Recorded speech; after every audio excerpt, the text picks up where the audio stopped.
Welcome to my channel. Subscribe, listen and enjoy my stories every day. For 20 years, my life was a masterpiece of routine and comfort.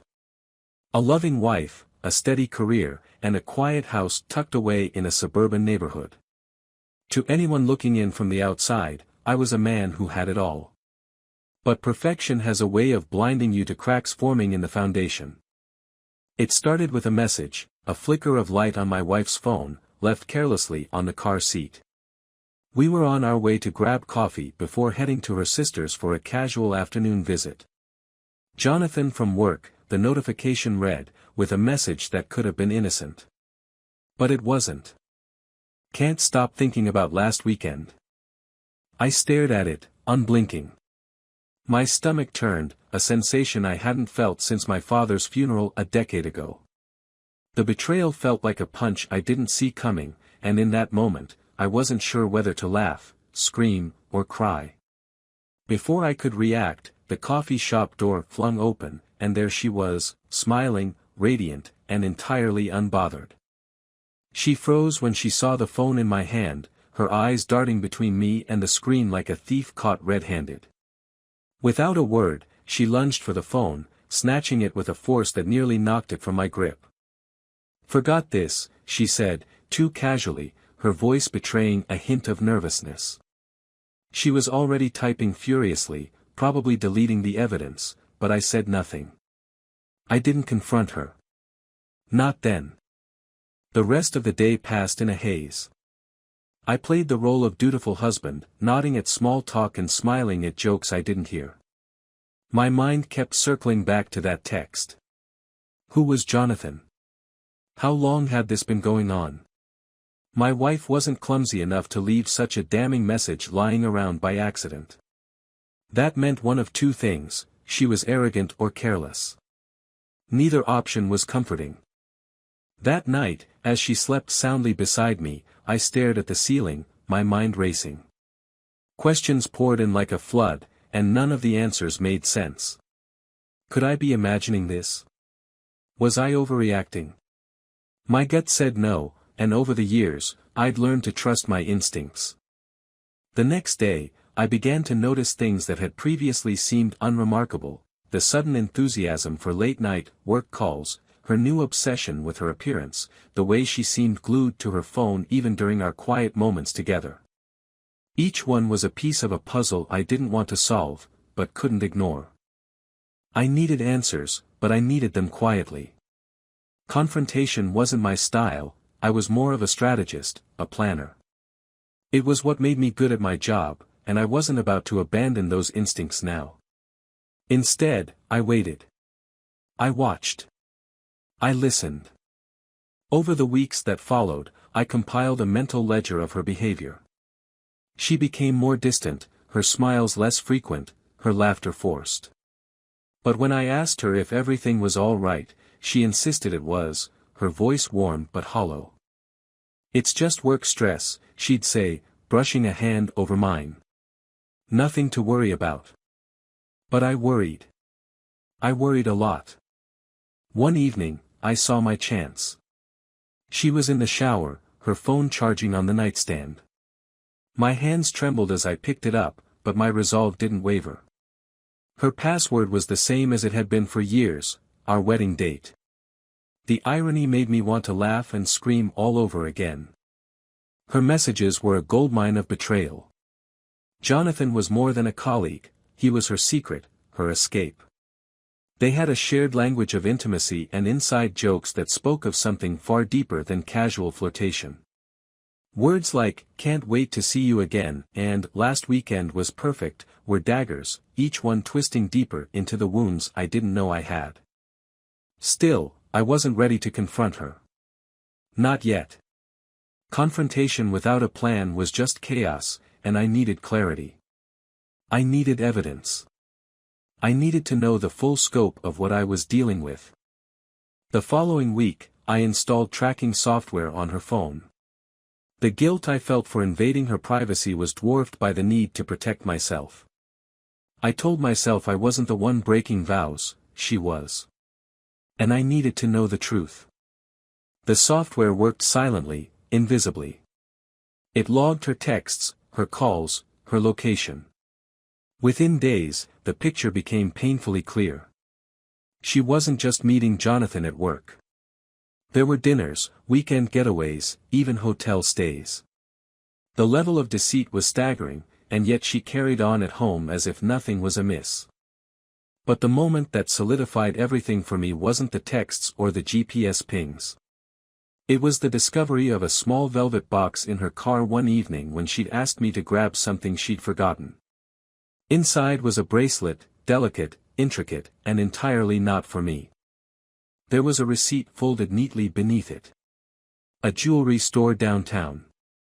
She'd paid cash, but the date was unmistakable. It aligned perfectly with one of her so-called work trips. I held the box in my hands, the weight of it heavier than it should have been. It wasn't just a bracelet, it was proof. Proof that the woman I loved, the woman I had built my life with, had traded our vows for a trinket and the thrill of secrecy. When I handed her the box later that night, pretending I'd found it accidentally, she smiled in a way that was almost cruel. "Oh, that's for a friend's birthday," she said, her voice light. "I forgot to wrap it." I nodded, setting it on the counter. The lie slid from her lips so easily, so convincingly, that I almost wanted to believe her. But I couldn't. Not anymore. That night, I lay awake again, but this time, I wasn't filled with questions. I was filled with purpose. If she thought she could keep me in the dark, if she thought I would accept this betrayal without consequence, she was wrong. This wasn't just about her affair anymore. It was about me reclaiming my dignity, my life, my narrative. And for that, I would need more than evidence. I would need a plan. The days following my discovery of the bracelet were a blur of suppressed emotion and calculated decisions. Every moment I spent around her felt like walking a tightrope. I had to act normal, though normal was now a performance. Every glance, every touch, every conversation was a charade. I wasn't ready to confront her, not yet. Not until I had everything I needed to ensure she wouldn't walk away unscathed. My first step was simple: gather evidence. I wasn't just dealing with a betrayal of trust, I was preparing for a battle.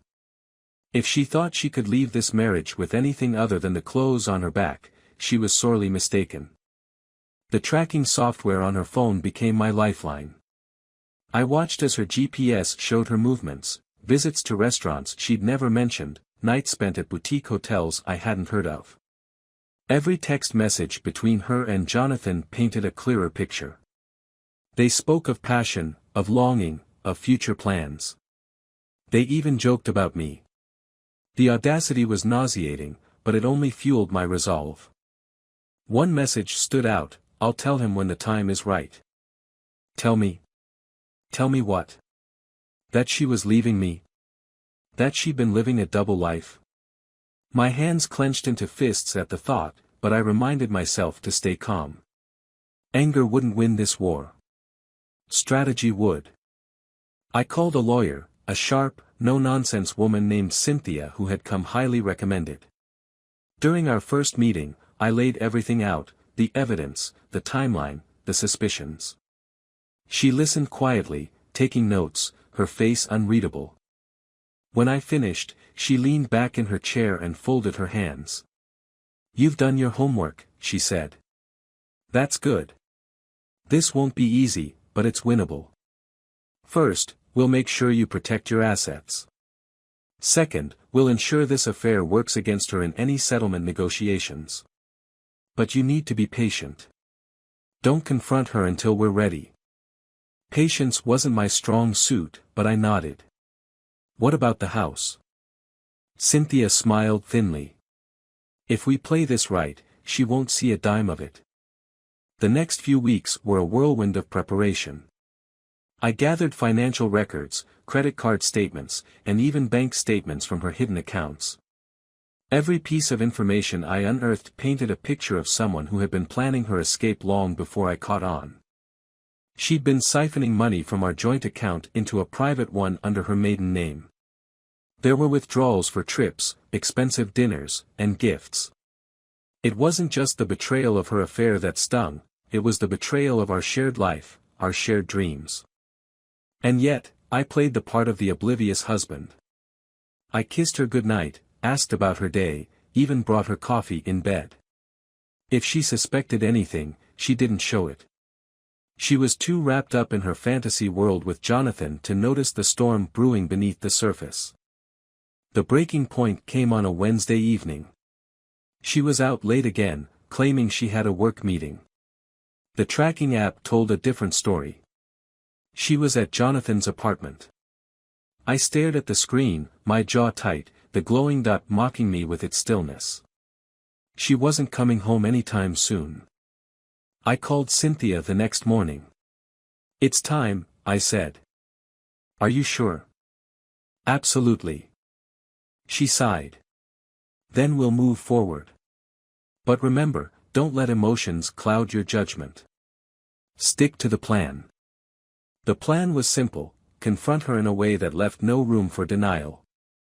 I needed her to know I was in control, that every step she'd taken had been tracked, documented, and prepared for battle. And above all, I needed her to realize there was no escaping the consequences. Friday arrived, and I prepared dinner, her favorite, chicken marsala. It was a meal we often shared during happier times, but tonight, it was a prelude to the end. I set the table, poured 2 glasses of wine, and waited. She arrived late, her cheeks flushed, her hair slightly disheveled. I wondered if she even realized how transparent she'd become. "You cooked?" she asked, surprised. "Felt like doing something nice," I replied, smiling as if nothing was wrong. "How was your day?" She hesitated, her eyes searching mine for signs of suspicion. When she found none, she smiled. "Busy. Thanks for this, it smells amazing." We ate in near silence, the clinking of silverware the only sound between us. I watched her closely, noting the way she avoided eye contact, the way she reached for her wine glass just a little too often. She was nervous, though she didn't know why. When the meal was finished, I stood and walked to the living room. "Come sit," I said, gesturing to the couch. She followed, still holding her wine glass, her brows furrowed in confusion. "What's going on?" I handed her an envelope. "Open it." Her hands trembled as she slid her fingers beneath the flap. Inside were printouts of her text messages, hotel receipts, and photos of her car parked outside Jonathan's apartment. Her face drained of color as she flipped through the evidence, her breathing shallow. She stammered, her voice barely a whisper. "Kevin, I can explain." I held up a hand, stopping her. "Don't. I've seen enough. This isn't about explanations.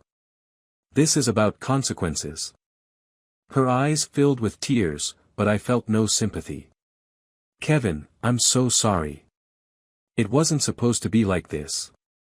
"No, it wasn't," I said, my voice calm but firm. "And now it's over. I've already spoken to a lawyer. You'll be hearing from her soon."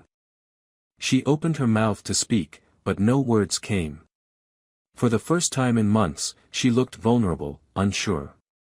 And for the first time, I felt nothing for her but cold detachment. "You can leave tonight," I said, standing. "Or you can stay in the guest room until we figure out the logistics. But understand this, you're not walking away from this unscathed." She stared at me, her tears falling freely now. "Kevin, please." I turned and walked away, leaving her to sit alone with the weight of her choices. Upstairs, I closed the bedroom door and sat on the edge of the bed, my heart pounding. This wasn't the end yet, but it was the beginning of her reckoning. And I intended to see it through to the bitter conclusion. The days following the confrontation were marked by a tense, deafening silence. She stayed in the guest room, her presence now a haunting shadow in a house that had once felt alive with our shared laughter and dreams. I moved like a ghost myself, the weight of what had happened pressing on me with every step. She tried to talk to me on a few occasions. Mornings were the worst. I'd be at the kitchen counter, sipping my coffee, staring out the window, and she'd approach hesitantly, her voice soft and broken. "Kevin, can we talk?" "There's nothing to talk about," I'd reply, my voice devoid of emotion. But she persisted, trying to piece together what couldn't be fixed. "I made a mistake. A terrible mistake. Please, we can work through this." I'd shake my head, not even turning to look at her. "We're past that. The time for fixing things ended the moment you let him into your life." She cried often. I heard her at night, her muffled sobs creeping through the walls, but I felt no sympathy. Her tears weren't for me, they were for the life she'd destroyed and the consequences she now faced. Any pity I might have once had was buried under the mountain of betrayal she'd built. My lawyer, Cynthia, moved quickly. She filed the divorce papers within days of our confrontation, citing infidelity as the reason. Every detail, every receipt, and every text message was included in the evidence packet. Cynthia had been right, her affair wasn't just a betrayal of me, it was a legal weapon I could use to ensure she left with nothing. Her response was predictable. "You're being cruel, Kevin," she said one evening, her voice trembling as she held the divorce papers in her hands. "I know I hurt you, but this is vindictive." I leaned back in my chair, studying her with a cold detachment that even surprised me. Vindictive would be broadcasting this to everyone we know. Vindictive would be calling Jonathan's wife and telling her everything. I'm not doing any of that. I'm just ensuring you get what you deserve. She flinched as though I'd slapped her, but I didn't care. This wasn't about kindness anymore. It was about justice. Jonathan, too, became a target in my silent campaign. Using the tracking software, I discovered details about his life, his work, his family, his routines. It turned out he was married with 2 kids, a fact that only deepened my resolve. If he thought he could carry on his affair without repercussions, he was sorely mistaken. One morning, I sent an anonymous email to his wife. It was simple and direct: "I thought you should know what your husband has been doing." Attached were the same photos, receipts, and messages I'd given my lawyer. I debated whether to feel guilty about involving her, but the moment passed quickly. She deserved to know the truth, just as I had. Later that day, my phone buzzed. It was Cynthia. "Well, you've certainly rattled some cages," she said, her voice laced with amusement. "Jonathan's wife contacted me. She wants to talk to you." "Me?" I asked, surprised. "She's furious, of course. But I think she's more furious at him than at you. She's threatening to blow up his life, his job, his reputation, everything." For a moment, I felt a flicker of guilt. But then I remembered Jonathan's smug texts and my wife's betrayal. "Let her," I said. "He deserves it." In the following weeks, the fallout began. Jonathan's wife filed for divorce, and word spread through his office about the affair. He was fired soon after, his once glowing career now in ruins. My wife, too, faced consequences she hadn't anticipated. With no job and no access to our joint finances, she was forced to rely on her friends for support. The few who hadn't turned their backs on her, anyway. But even as the pieces of my old life crumbled around me, I couldn't bring myself to feel victorious. Revenge had its moments of satisfaction, but it was fleeting. At night, when the house was quiet and the weight of the day pressed down on me, I felt the hollowness of it all.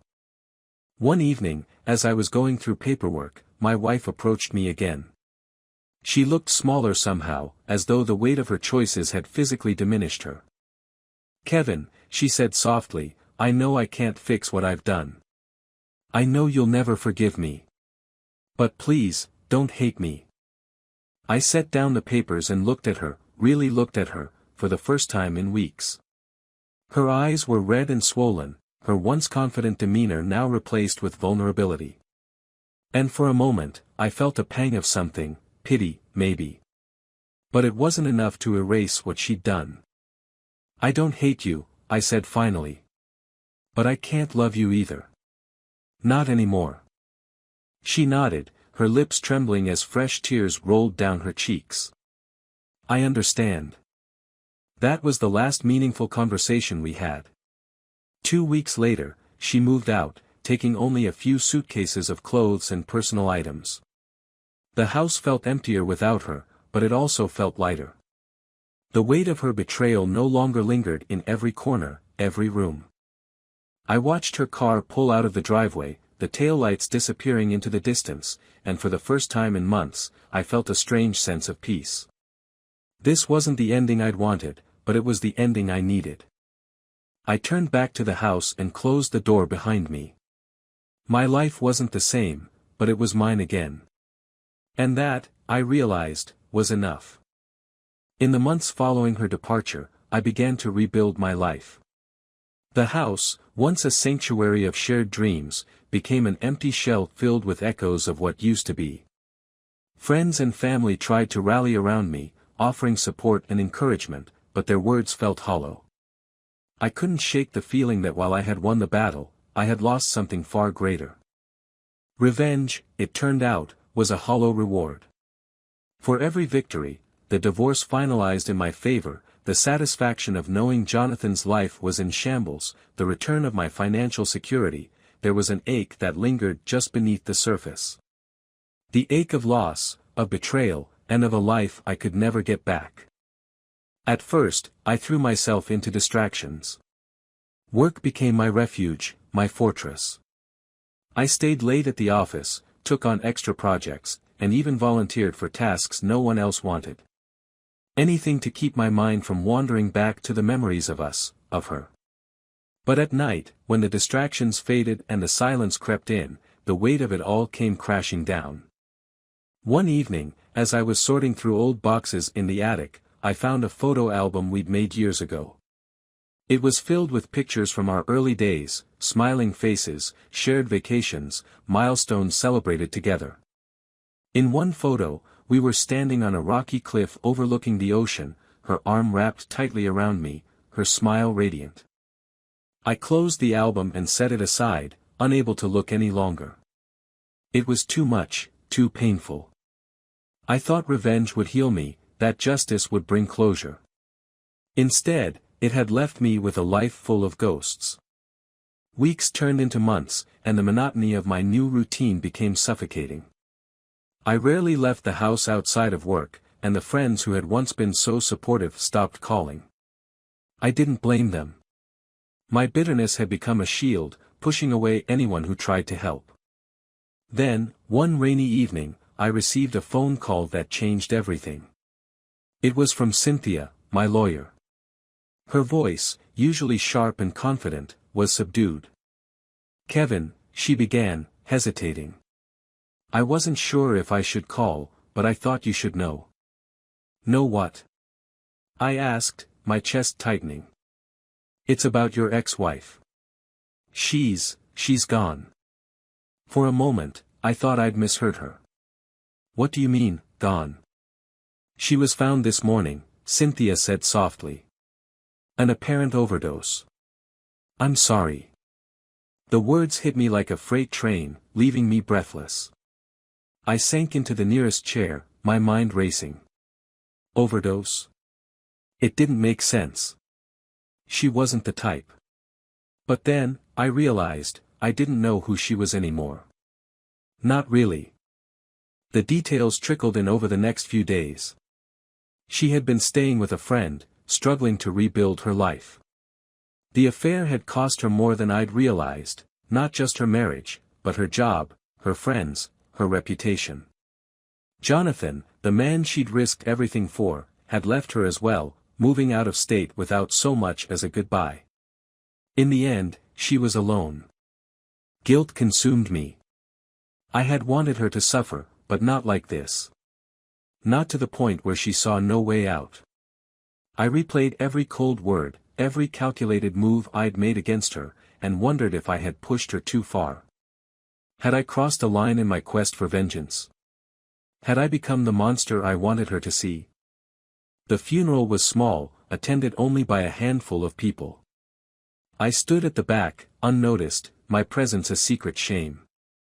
As I watched her casket lowered into the ground, I felt a hollow ache in my chest, one that no amount of revenge could fill. This wasn't how it was supposed to end. In the days that followed, I began to unravel. The anger that had once driven me was gone, replaced by a deep, suffocating sadness. I avoided the photo albums, the mementos, the memories. But they crept in anyway, in the quiet moments, in the dark hours of the night.